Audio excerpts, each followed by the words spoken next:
How far does he go, though? If you haven't seen this, it will probably break up your brain, because this still breaks my brain to this day. This is my favorite YouTube channel.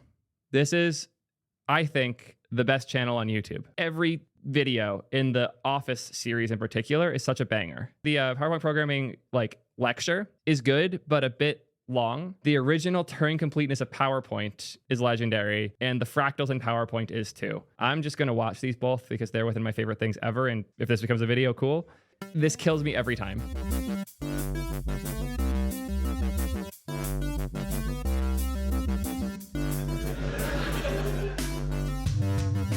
volume's not. That's fine. A bit loud, but it's fine. I'm thankful my compressor works now, and I can talk and you can hear me even with things playing. Isn't that nice?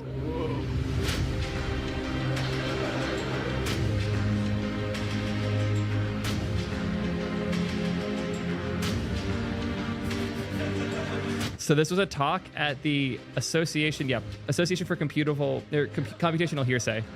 It's a group of people trying to make really goofy shit with computers, and this is one of my favorite talks ever. Heresy.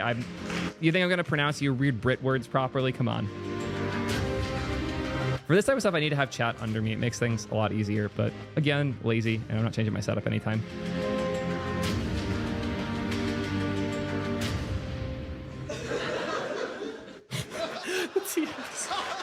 Every detail of this is too well thought out. Hello, my name is Tom, and in this presentation I will present my breakthrough research on solving computational problems using PowerPoint. I will explore to what extent PowerPoint can replace conventional programming languages, as well as the benefits and limitations of using PowerPoint for such purposes. But first, a quick disclaimer. This presentation is not sponsored. Just every detail of this. This presentation is not sponsored or endorsed by any real or hypothetical corporation located in Redmond, Washington. Or endorsed by any real or hypothetical corporation located in Redmond, Washington. The views and opinions expressed are those of the author and do not necessarily reflect those of any such corporation should one exist. Only trained PowerPoint professionals should attempt to reproduce the results of this research, and the author will not be held responsible for any material, physical, or emotional damages caused by such attempts. So with that out of the way, we can proceed to the background. This goddamn slide. Motivation not available. And he just flies right through it. It's on the screen for a second. It has hyperlinks and animations, which can be used to add interactivity to your presentations. So we have links here. And then we also have animations, which are particularly interesting because you can trigger them in different orders. So you can use these to make interesting things like applications, games, typical things that you'd make in a slideshow editor. But until recently, it has been unproven as to whether you can do all things using PowerPoint, whether you can solve every computational problem with a dedicated PowerPoint file. And this is largely because in order to prove such a claim, you would need to create a Turing machine that runs in PowerPoint, or you'd have to be able to show that every Turing machine can be run within PowerPoint. Before we get to that, I want to quickly comment that one of my first attempts of building a thing with software was building my equivalent of the Impossible Quiz, the classic Flash game, in PowerPoint when I was 11 in middle school, and I put so much work into that. I deeply understood the animation system in PowerPoint at the time. So to see somebody go this far with it was very exciting. How far does he go, though? If you haven't seen this, it will probably break up your brain, because this still breaks my brain to this day. So without further ado, the palindrome recognizing Turing machine. So here we have a Turing machine that decides to length palindromes of even length. Do you see what he's done? So you can see that, like a normal Turing machine, we can move this tape. This is implemented completely with animations. There are no macros or anything else. So I can write to the tape, of course, so we'll give it a simple input like this. And of course, I can also execute the Turing machine. So here we have the Turing machine's current state. And in order to continue execution, unfortunately this doesn't happen automatically, it needs a little bit of encouragement. The user has to click on each orange region. It can't advance itself. So you have to click the orange thing wherever it is on the screen to advance to the next step because it has no way to automate it once you have animations that are conditional. It can set up conditions as to whether or not an animation exists, but it can't trigger after that condition. So you have to be the trigger once you've applied the condition. You might be concerned today that I'm making decisions whenever I'm clicking on this, but the way that this PowerPoint is set up, every other area is blocked. So I can click randomly, essentially, and the PowerPoint will just advance its computation. So that was the input 1-1. So this should end up being accepted. And we can see that it does indeed end on an accepting state. Only like 15 clicks. Run that with another input, and it would reject accordingly depending on what it is. So this is nice, but what we'd really like to be able to do is run any Turing machine in PowerPoint. Fortunately, this is easy because the PowerPoint Turing machine is programmed entirely using punch cards. So for example, this punch cards for writing programs in PowerPoint. This card says that whenever the Turing machine is in state 0 and it reads a 1, then it should write a blank, move to the right, and then move to state 2. But if for those confused about like the Turing machine and how this works, it is effectively the test for is this a computer? And the way it works is you can put in some data, in this case like ones and zeros, and if you do or don't have a value in a place in this card, it will or won't go to a specific step. So when you put things like this with these blanks, it says this is when we go here, this is when we go here, this is when we don't go here. So if these things do or don't happen, whatever 1 or 0 comes out at the end, that's our result. So this one is checking if we go backwards and forwards at the same time for a palindrome, does the result end up being 0? Is the thing on the left and the right the same? Okay, go in one more, go in one more. Are we still the same? Cool. 1, otherwise 0. If we change where these holes are located, we can make the Turing machine do something else and essentially imitate any transition function of any other Turing. To change the punch cards to make it a different Turing machine, he deletes the boxes. All of this is accomplished using over 1,600 animations and around 700 auto shapes. This never gets old. Over alternative programming languages, offering cross-platform support, running on both mobile devices. Technically, it's better than Flash and Java because it runs on iPad. And both commercially relevant desktop operating systems. In addition, its drag and drop programming means there's no text and no syntax errors. But most importantly, you can use themes, word art, and transitions that PowerPoint is infamous for in your code. And we don't even have emojis in variable definitions in JavaScript yet. I can't have my user variable be a user icon still.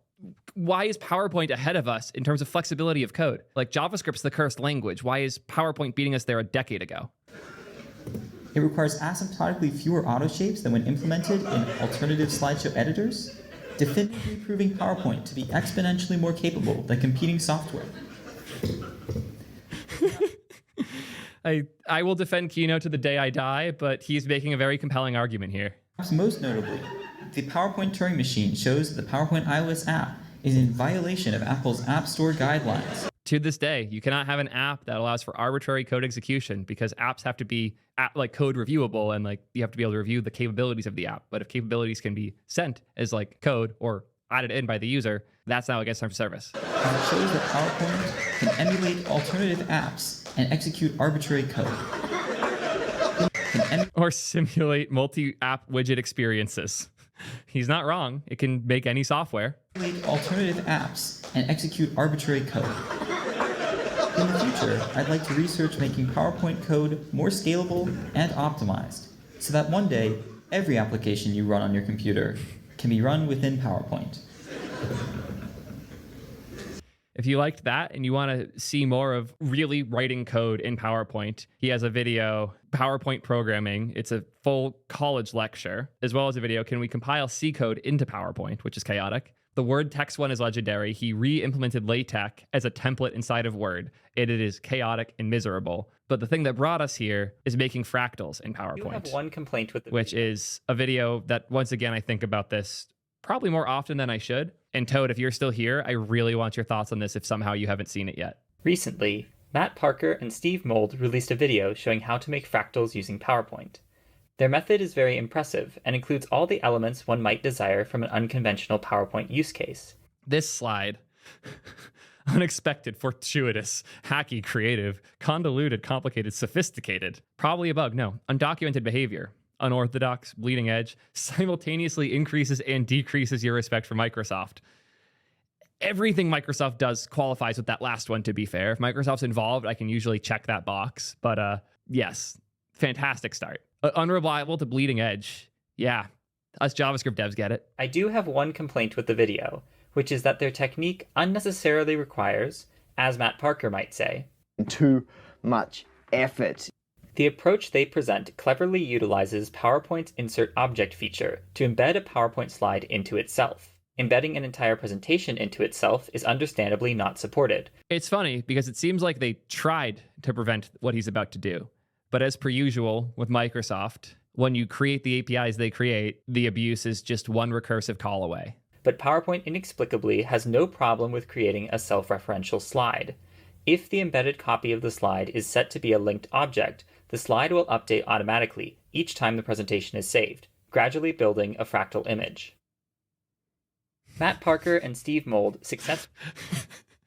How hilarious is that? If you embed a slide in itself, then every time you save and it creates the link to it, it nests it one further. If you're not familiar with a fractal, it's the idea of an image that goes in and out infinitely. And you can now create a fractal image where it will go in infinitely by saving. Obviously, if you have to save every single time, that's not optimal, but he goes some crazy places with this. Successfully used PowerPoint to create a Sierpinski triangle, but their method has a few limitations. The presentation must be repeatedly saved to increase the depth of the fractal, and with each save, the save time increases exponentially, since PowerPoint does not rasterize the vector-based images of the embedded slide.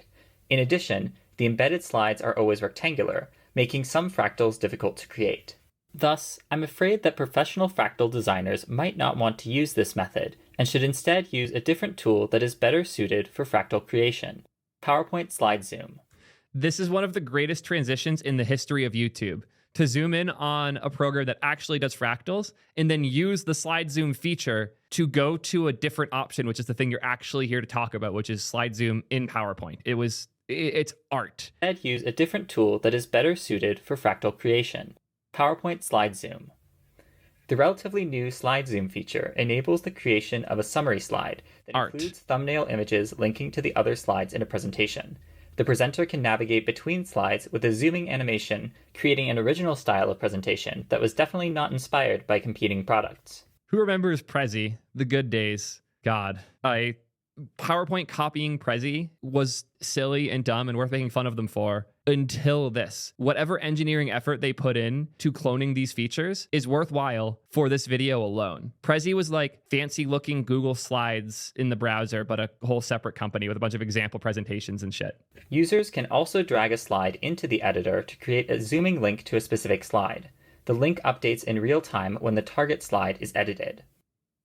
Now, in any reasonable presentation editor, we might expect the menus to be arranged in a hierarchical structure free of cycles. But PowerPoint isn't always reasonable, and inserting a slide into itself leads to some interesting results. Do you see where we're going? Referential slides, we can create many common fractal images. The only limitation is the rectangular shape of the thumbnails, which makes some more complicated fractals difficult or impossible to create. So obviously limited because you're embedding the whole slide. The slide's a rectangle, so obviously you can only do rectangular shapes, right? Right? If you think we're doing good right now, you have no idea what's next. This is the way I died the first time I saw this video because I could not have imagined the thing he's about to reveal. It's such a small thing. Just watch and enjoy. Thankfully, Microsoft has anticipated this limitation and provides an option that seems to be specifically designed to allow for easy hide the background of the zoom and use the background of the home slide. Why is that an option? Why would you ever need that in anything even vaguely reasonable? Fractal creation. But as he said, it feels like they put that there for fractal creation.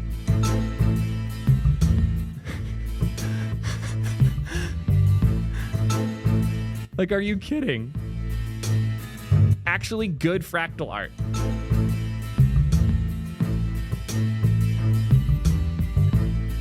And just adding an outline lets you make a fucking fractal tree. Are you kidding?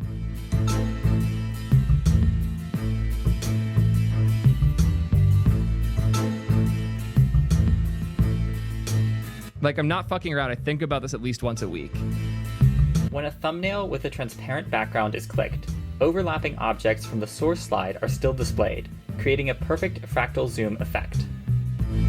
Like, are you kidding? It's actually pleasant. And it's cool animations and shit.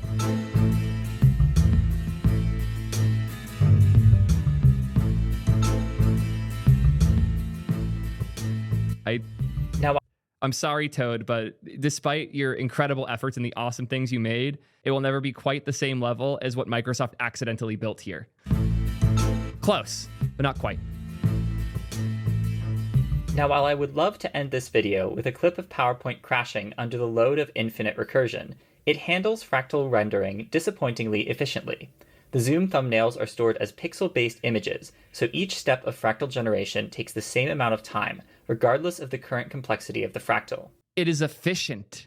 You can just do this, and it doesn't crash. PowerPoint crashes when I try to use it normally or play a video in it, but apparently you can just build fractals that are infinitely recursive and just navigate up and down them and it doesn't give a shit. What? Why does it preserve the last slide when you go in? When you're going in more, it should kill all the things that you saw previously, but it doesn't. It just nests it. It should not do this. It should not be good at this. Watching Matt Parker and Steve Mold's video did give me an idea. Presentation A is embedded in presentation B, presentation B is embedded in presentation A. They show how an embedded PowerPoint can be automatically launched as part of an animation sequence. By embedding two presentations into each other, they create an infinite presentation that gets increasingly nested with each click. In theory, such a presentation would continue indefinitely, until the stack of PowerPoints finally fills all the computer's available memory. But with a little modification, we can do better than just theory. Such a dangerous button. Start with previous. I have crashed PowerPoint so many times with that button as a kid, it's insane. Sorry for any epileptic people, probably should have given a warning. I forgot about that though.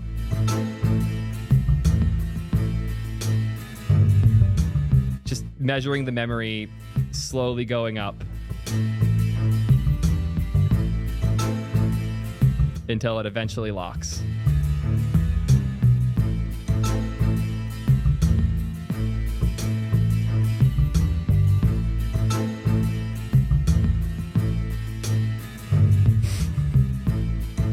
And then ending with the slide zoom. Ending with the goddamn slide zoom.